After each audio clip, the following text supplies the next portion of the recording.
Freedom of expression has become an issue in Britain of late given the actions of Keir Starmer, which have earned him the nickname Two-Tier Keir. And given liberty has never been high on the list of left-winger priorities, it's worth exploring what freedoms we actually have in Britain. We don't actually have free speech like the Americans, we have what's called a negative right for the freedom of expression. What that essentially means is we do have freedom of expression so long as it doesn't incite riots, incite crime, make any threats, commit libel or slander and so on. On top of that, in America, where freedom of speech is seen as the master of all values which allows others to exist, in the UK it's something more like you do have a freedom of expression but only if it doesn't impinge on other rights. This is why I'm a bit bamboozled by this clip, which apparently shows a man committing a criminal offence all over X and Twitter this morning. Now this clip features Narinder Kaur. She's a Sikh woman who's pretty woke and aggressive. She's like a Lawrence Fox of the left type figure. Now in the clip, and I do apologise for the language in advance by the way, you can see a man who's a little bit unkind and his behaviour might be unacceptable, but I don't think it's criminal. And that's because you're a race baiter on Twitter. Oh, so I deserve a death threat?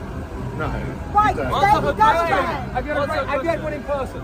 Yes, all the time. It's one of the blogs, so you haven't. You don't How walk do you around. know? You don't walk Hang around the on. streets of this I country. don't deny it. I experience racism. Who are you filming for? You know that I get called B-word all the time. So what brings you here today? Of course you do. When you heard what I said, I came here from roaming Bangladesh. around the Pakistani men roaming around the streets. And then on the way in I heard about and then these the other boys, ones. when these things I are went inflated, and listened to that. Now from what I can deduce, Narinder's yelling something about getting death threats and people being racist towards her, which I don't think either of the men deny, and then the man references the grooming gangs and uses the F-bomb and then storms off. Now I'll be honest, personally I don't really like shouting matches and yelling. I don't think anybody learns anything, and it's normally just an opportunity for overly aggressive people to expound on their own ego. After all, who actually learn anything there? All they're doing is letting off steam. In reality, people only change their minds via thoughtful contemplation, highly emotive material like a song or a piece of art or something that touches your heart. And of course, when people understand the other person's position and explain things in a deeper context than perhaps they've ever had before, at least that's been the way I've changed my mind in my life. However, despite shouting matches not appealing to old soppy sockses like me, I do wonder if this man has actually committed any crime. This is because Narinder Kaur states that she had a home visit from the Met Police and she is so impressed. She didn't even call them. Apparently, quote-unquote, members of the public notified them about the aggressiveness of this guy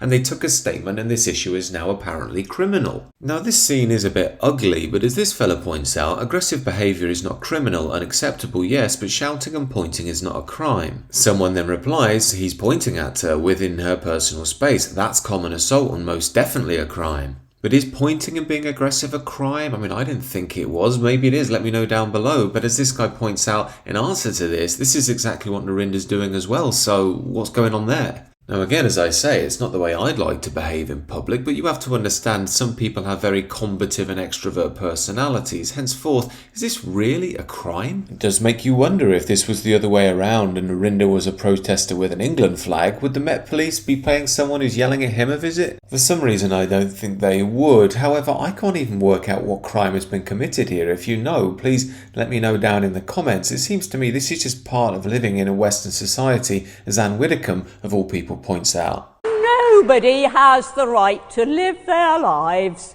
being protected from offence or from insult or from hurt feelings. It is an occupational hazard of living in society.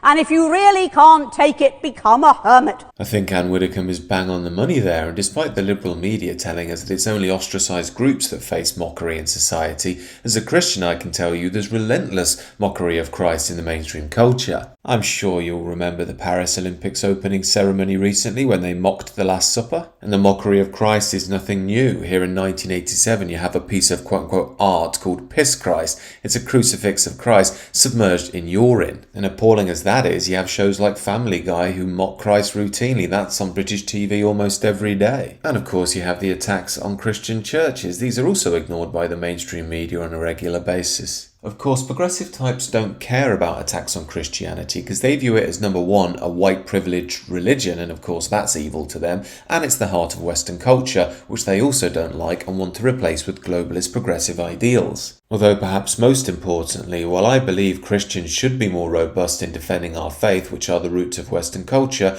our Saviour did teach us that if the world hates us, we should keep in mind that it hated him first. What this teaches us is that the most dearly held things in our hearts will be mocked, and we must have the consciousness to see into our enemies' hearts and see that they are lost and broken for behaving in such a manner. It's this spiritual wisdom that crafted the foundations that allows values such as freedom of expression. After all, if we see value in the person we disagree with, even if we think they are lost, as well as the limitations in ourselves, we provide a path for a dialectical method of getting towards the truth. This is why I keep banging on about mythos on this channel. If you pull away the cornerstone, the rest of the values of Western society will start to fall apart all around you. That's what we're experiencing right now in the Western world. These are just some of my thoughts, however. Do let me know what you think down below, and do consider subscribing to the channel.